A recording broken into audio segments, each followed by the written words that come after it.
Kidney রোগ ও ঘন ঘন পেশাব থেকে মুক্তি পেতে লেবু দিয়ে একটি ওষুধ বানিয়ে খান, 7 দিনের ভিতরে আপনি ফলাফল পেয়ে যাবেন। মনে রাখবেন, আল্লাহ পাক রব্বুল আলামিন কিন্তু দুনিয়াতে অনর্থক কোনো কিছু সৃষ্টি করেন নাই। লেবুর ভিতরে কিন্তু অনেক ভিটামিন রয়েছে। ডক্টররা কিন্তু দেখবেন অনেক সময় লেবু খেতে বলে, জ্বর হলে মুখে কিছুই ভালো লাগে না, তখন কিন্তু অনেকেই লেবু খায়। লেবু খেলে দেখা যাচ্ছে তার খাবারের ভিতরে একটু রুচি আসে। আল্লাহ পাক রব্বুল আলামিন কোনো কিছু অনর্থক বানান নাই, প্রত্যেকটা জিনিসের ভিতরে কিন্তু শেফা রয়েছে। আল্লাহ পাক রব্বুল আলামিন নিজেই বলছেন, পবিত্র কোরআনুল কারীম খুলেন 4 নম্বর পারা 14 নম্বর পৃষ্ঠার 11 নম্বর লাইন, সূরা আল ইমরানের 191 নম্বর আয়াতে রব্বুল আলামিন বলেন, রব্বানা মা খালাকতা হাদা বাতিলা সুবহানাকা ফাকিনা আযাবান নার। আল্লাহ পাক রব্বুল আলামিন এই দুনিয়াতে কোনো কিছু অনর্থক সৃষ্টি করেন নাই। আল্লাহ পাক রব্বুল আলামিন প্রতিটি জিনিসকে মানুষের খেদমতের জন্য সৃষ্টি করেছেন। আমাদের অনেকের কিডনি রোগ হয়, কিডনিতে পাথর জমে যায়, এরকম হয় কি হয় না? অনেকের ঘন ঘন পেশাব হয়, অনেকেই এমন রয়েছে ঘন ঘন পেশাব আসতে থাকে। সে নামাজ পড়বে, এক অজু দিয়ে অন্য নামাজ পড়তে পারে না।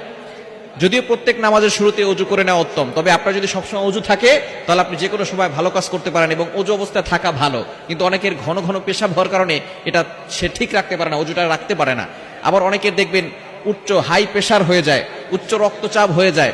এই ধরনের সমস্যাগুলো যদি আমাদের ভিতরে দেখা যায় তাহলে আপনি লেবু দিয়ে একটি কাজ করবেন, একটি ওষুধ বানিয়ে আপনি খেতে পারলে আল্লাহ পাক রব্বুল আলামিন অল্প কয়েকদিনের ভিতরে আপনাকে শেফা দান করে দিবেন।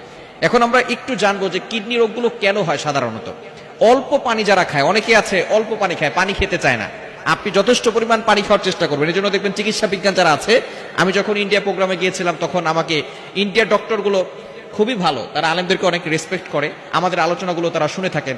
বলতেছে, হুজুর আপনি বেশি বেশি করে পানি খাবেন এবং পানি খেলে কিডনি ভালো থাকে, কিডনি ভালো থাকবে। কিন্তু আমরা অনেকেই পানি খাই না। এই গরমের ভিতরে দেখবেন অনেকেই পানি ঠিক মতো খেতে চায় না। আপনি বেশি বেশি করে পানি খাবেন এবং লবণাক্ত খাবারগুলো কম খাওয়ার চেষ্টা করবেন। বিশেষ করে অনেকে অতিরিক্ত আলগা লবণ খায়, অর্থাৎ ভাতের সাথে বেশি অতিরিক্ত লবণ খায়। লবণ খেলেও কিন্তু আপনার কিডনিতে সমস্যা হয়ে যাওয়ার সম্ভাবনা আছে। এজন্য এই কাজগুলো থেকে আমাদেরকে দূরে সরে আসতে হবে। এখন কিভাবে আপনি লেবু দিয়ে ওষুধ বানিয়ে খাবেন? আপনি প্রতিদিন সকালবেলা খালি পেটে 2 চা চামচ লেবুর রস দিবেন এবং কুসুম গরম পানিতে আপনি এই লেবুর রসটা দিয়ে দিবেন। এরপরে আপনি খালি পেটে ওই পানিটা খাবেন। ইনশাআল্লাহ অল্প কয়েকদিনের ভিতরে ভালো ফলাফল আসবে। তবে আরো একটি আমলের কথা বলে দিব, এই লেবুর রসটা যখন আপনি দিবেন 2 চা চামচ কুসুম গরম পানির ভিতরে, অবশ্যই তখন সূরা ফাতিহা পড়ে ফু দিয়ে দিবেন। কেননা দাওয়াও লাগবে, দোয়াও লাগবে। শুধু সূরা ফাতিহা পড়বেন আর আল্লাহর উপরে ভরসা করে বসে থাকবেন, বিষয়টা এমন নয়। আপনি চিকিৎসকের কাছে যাবেন। হ্যাঁ, যাদের অতিরিক্ত বড় সমস্যা হয়ে গেছে তারা অবশ্যই ডাক্তারের শরণাপন্ন হবেন, ডাক্তারের সাথে কথা বলবেন।